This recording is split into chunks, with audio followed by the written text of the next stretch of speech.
When people think about ancient Rome, they imagine greatness, massive buildings, powerful armies, wise rulers, a perfect empire. But that is only half the story. Because when the sun went down, Rome became something else, something darker, something dangerous, something real. During the day, Rome was full of life. Markets were crowded. People shouted, traded, argued. Politicians gave speeches. Soldiers marched through the streets. Everything felt controlled, organized, civilized. But when night arrived, that control disappeared. Rome had no streetlights like today, only a few oil lamps. Most streets were dark, very dark, so dark that you could barely see the ground in front of you. Shadows covered everything, and inside those shadows, anything could happen. The wealthy people understood this very well. They did not walk outside at night. If they had to go somewhere, they used slaves with torches, or they stayed inside their large houses, protected by walls and guards, because they knew the truth. Night in Rome was not safe, but for the poor, there was no choice. They had to live in the streets, work late, move through the darkness, and face whatever came. The streets of Rome were narrow, crowded even during the day. At night, they became confusing and dangerous. You could easily get lost, or worse, you could walk into the wrong place. Criminals loved the night, because darkness was their ally. Thieves moved quietly. Gangs waited in hidden corners.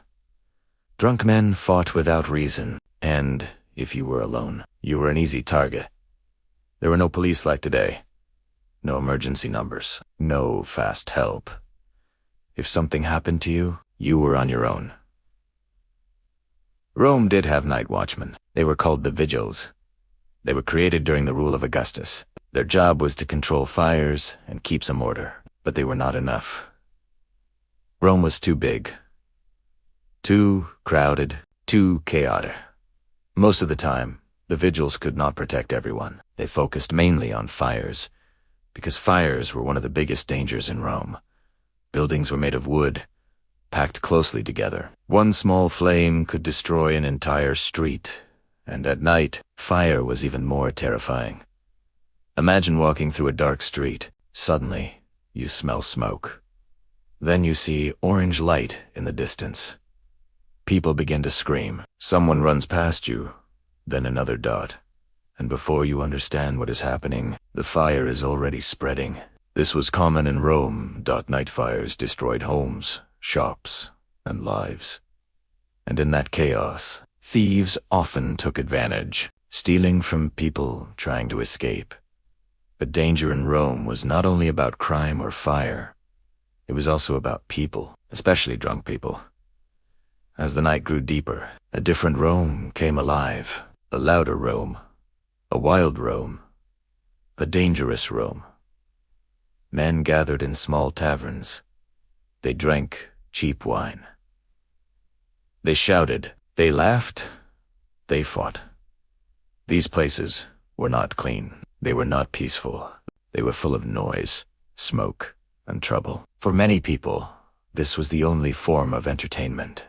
There were no cinemas, no phones, no internet, only alcohol and human behavior. Arguments started easily. A wrong look, a small insult,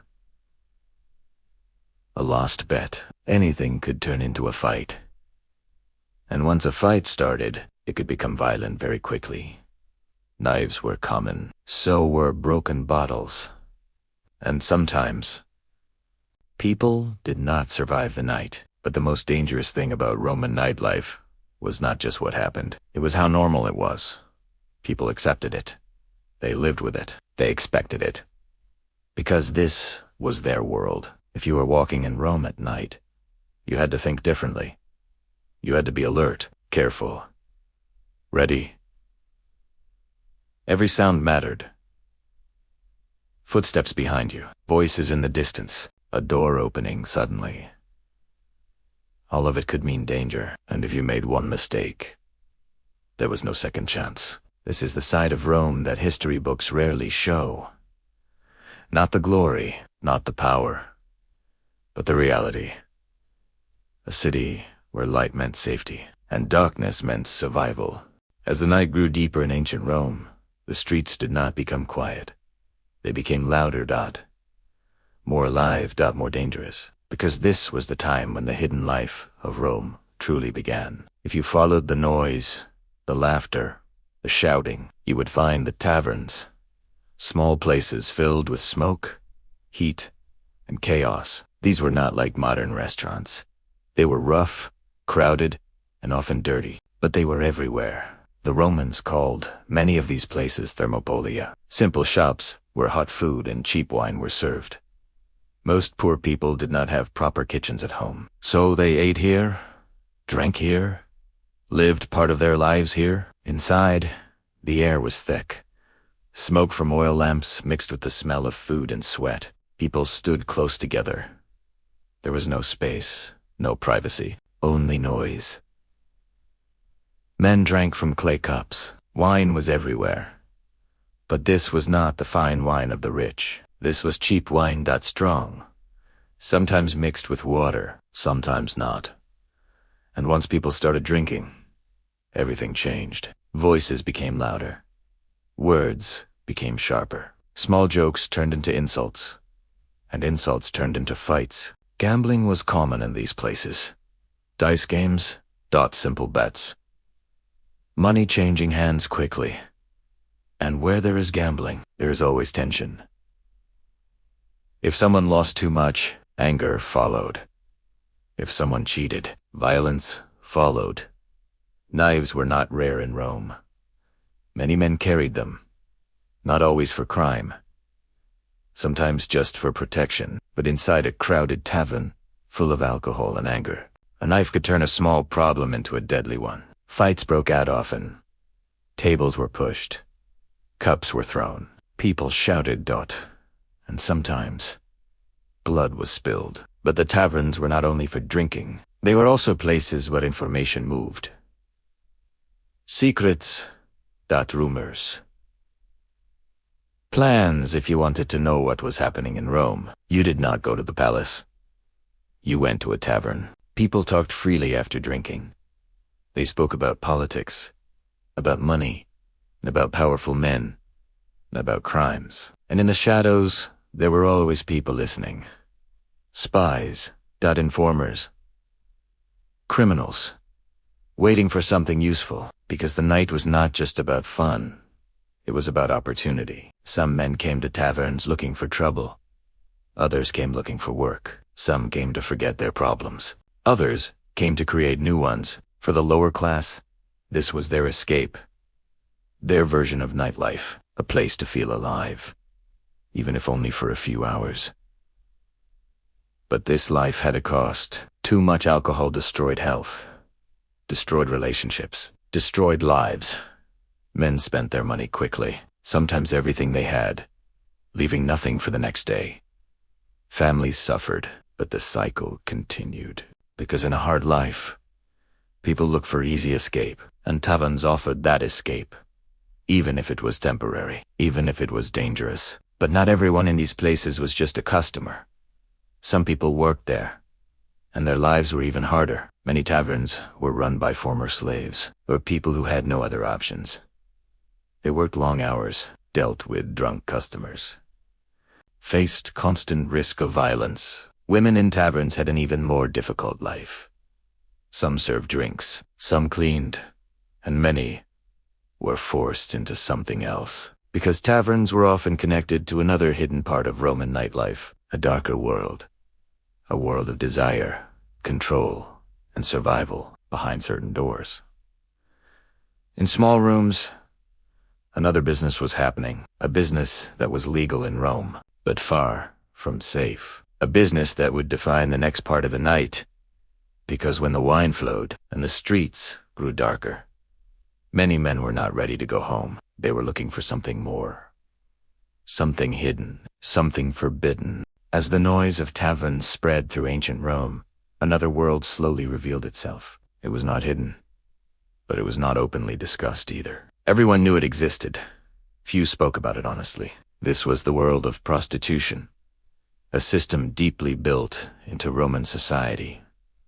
Legal, organized, and everywhere. In Rome, prostitution was not illegal. In fact, it was controlled, registered, taxed by the state. Women working in this trade had to register their names once registered. They could never leave that identity behind, even if they stopped, even if they changed their lives. The label stayed forever.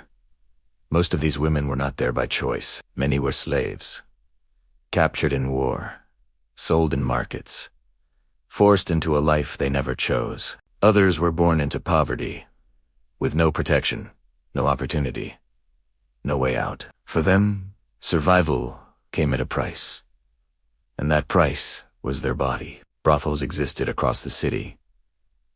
Small rooms, dark corridors, simple beds.